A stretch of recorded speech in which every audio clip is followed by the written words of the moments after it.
Magandang gabi sa ating lahat! Sa totoo lang, ako'y nahihiyang magsabi sa inyo o iinganyuhin kayo na magsabi na bring him home. Dahil in the first place, hindi natin siya napigilan na dalhin doon sa ICC. Ako talaga ay masama ang loob ko. Mahiya ako sabihan kayo na bring him home. Na in the first place, hindi ko naman talaga siya napigilan na ibiyahe doon sa ICC. Kaya napakasama ang loob ko. Kung nangyari yun, hindi ko alam kung anong nararamdaman ko. Para bang ganito na tayo ngayon, ka-helpless. Sarili nating pulis ang magdadala ng ating dating presidente, piliting isakay sa eroplano para ibiyahe doon sa The Hague, Netherlands. On what basis? On what basis? Palaging sinasabi ni President Marcos, hindi namin nirecognize ang ICC. Kasi hindi natin membro. Hindi kami nagko-cooperate sa ICC. Anong ginawang rason ni Pangulong Bongbong Marcos? Interpol! Bullshit! Interpol! Ako! Naging chief PNP ako! Alam ko ano ang papel ng Interpol sa mundo! Huwag niyo akong lukuhin! Commitment sa Interpol! Bullshit! Interpol! Presidente ka! Presidente ka ng Pilipinas!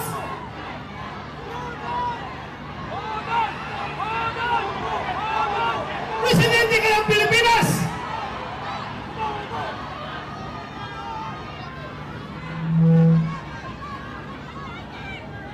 Presidente ka ng Pilipinas! Magpapressure ka sa Interpol? Ha? Pero ang lumalabas, mas gigil na gigil, mas atat na atat sila kaysa Interpol, kaysa ICC. Atat na atat sila na ibiyahe si Pangulong Duterte. Bakit? Di ba katungkulan na ating gobyerno ayon sa ating konstitusyon to protect, to serve and protect the Filipino people? Siniservisyohan niya? Yung mga dayuhan, hindi ang Filipino people. Kasi ang Filipino people, yun ang pinadala niya doon sa The Hague. Alam niyo, habang kinakarga siya sa aeroplano, nag-struggle sila doon. Wala na ko ibang magawa. Dahil nagdoon ako sa Davao, kino-coordinate ko yung ating yung petisyon na ginagawa natin na hindi nakahabol. Hindi ako sumama sa Hong Kong dahil sa gabi na yon, alas 3 sa madaling araw dapat ang biyahe ko papuntang Hong Kong.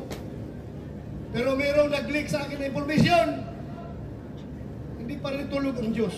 Nagsabi na, sabihan mo sila na may warrant na si President Duterte at si Bato. Uhulihin sila pagbalik nila dito, galing sa Hong Kong. So tinawagan ko si Bingo Villaldia. Sabi ko, sir, meron ng warrant. Hindi na ko habol dyan. Kasi kasuhin ko na lang yung petition natin dito. Petition for certiorari and prohibition. Kinordinate ko yung ating mga abogado sa latornitoryon. Pero nung kinarga na siya, wala na ko. Ano bang gagawin ko? Alam mo yung nagawa ko? Naghanap ako ng tao nakakilala yung piloto ng eroplano. Pinasabihan ko yung piloto, sabihan mo, pag gawin na yan, ibiyahe na si Pangulong Duterte. He will go down in history as the pilot na naghatid sa pinakamahal na Pangulo doon sa dahig. Sabi ko, meron nagkukomunikate sa amin dalawa. Sabihan mo, dalahin niya si Pangulong Duterte doon, mananagot siya sa taong bayan. Mananagot siya.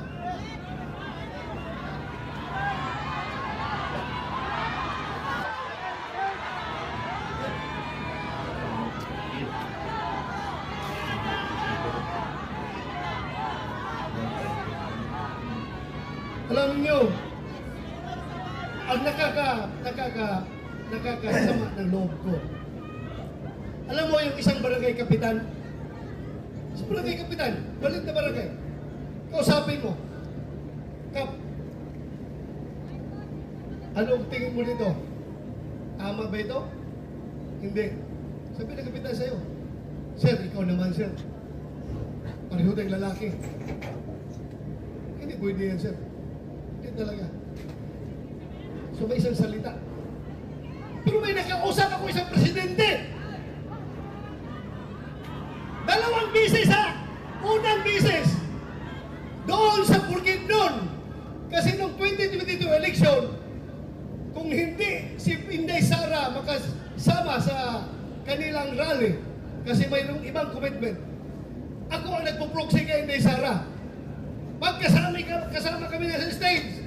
Siya ang kandidato ng presidente, ako ang nag-represent kay Inday Sara. Nag-uusap kami. Sa Bukidnon. Alam mo, sabi sa akin, hindi siya papayag na makialam kay Sisi sa ating bansa. Hindi pa siya presidente noon. Hindi pa presidente. Pangalawang bisis, presidente na siya. Doon sa Malacanang, inibitahan niya kami. Tinanong ko siya, ano ba itong stand niyo, Mr. President? Pabago-bago.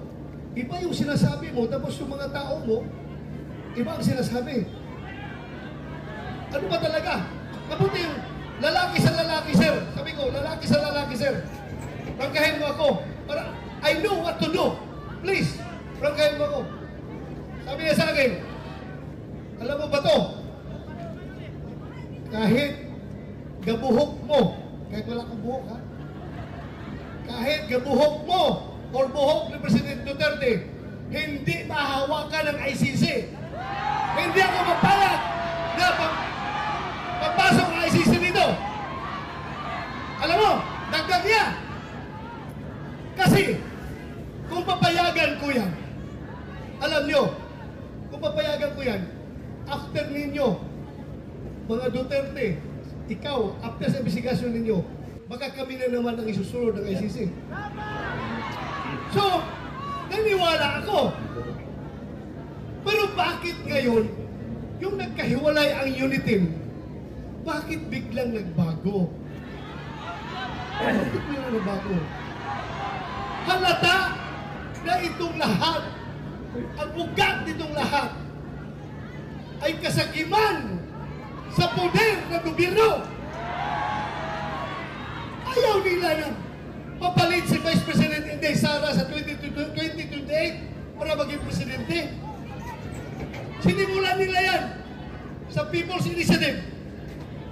Doon nagsimula. Nagka-litsi-litsi ng Pilipinas.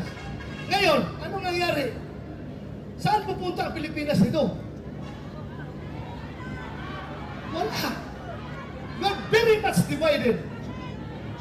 Mabuti sana kung ang division ay 50-50. Ako, hindi ako statistician, pero alam ko, ang division ay nasa 80-20. 80 tayo, 20 lang sila! Pero, yung 20 na yan, sila may hawak ng poder ng gobyerno. Kaya tayong 80, kaya tayong majority, tahimik lang ang mga tao dahil nagtitimpi lang ang mga tao. Nagtitimpi lang ang mga tao. Anywhere I go, Luzon, Visayas, Mindanao, magsabi lang tao sa akin, Sir, sabihan mo yung kasama mo sa Team Suka. Sige lang, sir. Tiis lang kayo. Basta kami, sir, alam namin what to do. Alam namin, sir. Basta kami, makita na lang natin sa balota kapag kami bumuto. Magugulat na lang kayo kung anong magiging resulta. Ako na may naniniwala. Dahil hindi man ako nakiusap sa kanila. Hindi ako nakiusap sa kanila. Sila kusang loob na lumapit sa akin.